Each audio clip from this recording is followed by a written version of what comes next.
this room. Yeah.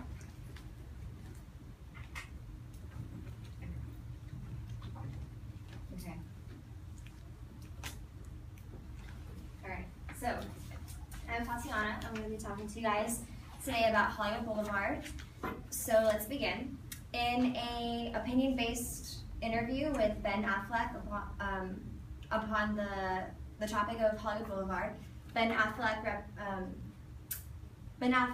said that he sees Hollywood Boulevard as similar to Picasso's workshop. So I think that says a lot about how our perspective on Hollywood Boulevard is extremely, different, and it represents the unique and endless possibilities, kind of like Picasso's work. So, as residents of Southern California, we've all at least been to Hollywood Boulevard or the Hollywood Sign Trail. Who hasn't been to Hollywood? We've all, okay, that's all right. Yeah, it's gonna be okay. But we really are blessed with having this this icon in our back door. As students in the heart of Southern California, in the heart of Los Angeles, people from all around the world are traveling just to see this place. It's a monumental icon, and millions of people travel there each day. I know Hollywood Boulevard pretty well. Ever since I've been able to drive on my own, I'm always taking trips out there. I just love every time I go there, there's something new to see. I love eating there. I love finding new places to eat. I'm not old enough for all the extra stuff, but I mean, any age, any ethnicity, there's something there for you. So, similar to the Seven Wonders of the World, Hollywood Boulevard rears in people just to capture the entertainment that just makes us happy and that makes us feel like we fit in. So the points I'm going to talk to you today is about the establishment of Hollywood, i.e. who created it, how it was created, and then I'm going to talk to you about the statistics of Hollywood, and lastly, basically the attractions and what brings people in. So let's begin with the first point. All right, Hollywood Boulevard. So this is a map. Sunset Boulevard is actually pretty popular as well, but I'm going to be talking mostly about Hollywood Boulevard and Highland.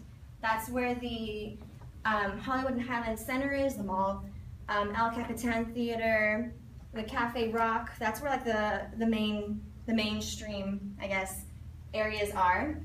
So before it was Hollywood Boulevard, it was actually Prospect Avenue until 1910 when addresses changed. It was started by E.M. Stewart in 1958. And so basically E.M. Stewart wanted to, he was influenced by the Hollywood Hotel because in their dining room on the ceiling, celebrity names were painted in stars. So that's kind of like a precursor to the Walk of Fame, basically. So yeah, that was that. And in 1958, 8 stars were the initial city Walk of Fame, and then obviously it grew to over 2,000 today. According to the Walk of Fame website, last updated November 14th, E.M. Stewart wanted to maintain the glory of a community whose name means glamour and excitement. So that's his perspective on Hollywood Boulevard, glamour and excitement. So now that I've talked to you about the history, let's talk about stats and what it's evolved to. According to the LA Times article published on January 15, 2013, 41.4 million tourists visited Hollywood Boulevard just in 2012.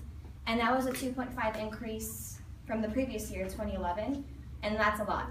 And I mean, obviously we're in 2015 now. I couldn't get a more recent update, but 41.4 million is huge, and it's still growing. Like I said, there's over 2,000 celebrity star names, and they ran out of room actually, so that's why they, some of the stars are facing east and some of the stars are facing west. They didn't have enough room. These stars take about $30,000 for installation and maintenance, so they're pretty pricey for some bronze on cement. So crime is also really prevalent in the Hollywood Boulevard area. Over the last 3 months, Hollywood Boulevard averaged 13.2 violent crimes, and in the 50s for property crimes, so stealing. And that's huge. So as you can see, this was very recent. Between April 22nd and April 28th of this year, there were 7 violent crimes and 60 property crimes. That's like 7 days, or 6 days. So crime is huge there. And one of the reasons why crime is huge is because homeless people are very much a part of Hollywood Boulevard. I went to Hollywood yesterday, and I did an interview with a tour guide, and his opinion on LA, on Hollywood, was this, about homeless people. I've been working here for 30 years, and as I've seen Hollywood Boulevard expand and attract more tourists, the amount of homeless people has grown with it. So the homeless population is growing. It's over the thousands now.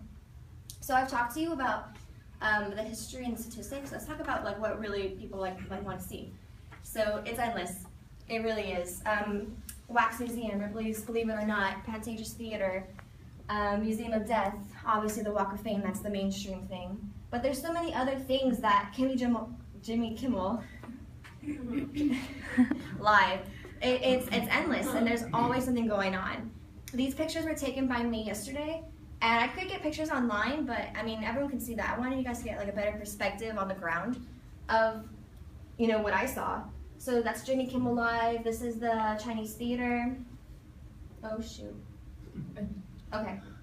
I found the Michael Jackson star. I was looking for it. I tried to find more, but it's hard because I'm walking this way and I'm walking that way. I told you. And then the El Capitan Theater. There's so much going on, and that's just the way it is. It's 24 hours, 24/7. Okay. So let's wrap things up. Hollywood Boulevard is the entertainment capital of the world, and it has a place it rears in people from all places, all different people from all places of the world. I've talked to you about the history, who established it. I've talked to you about statistics, and lastly, why people want to go there in the first place and why it's grown to such a big icon. So lastly, I want to finish with Porky Pig, whose initial voice is Joe Daughtry, who has a star in the Walk of Fame. And as he would say, and that's a wrap, folks.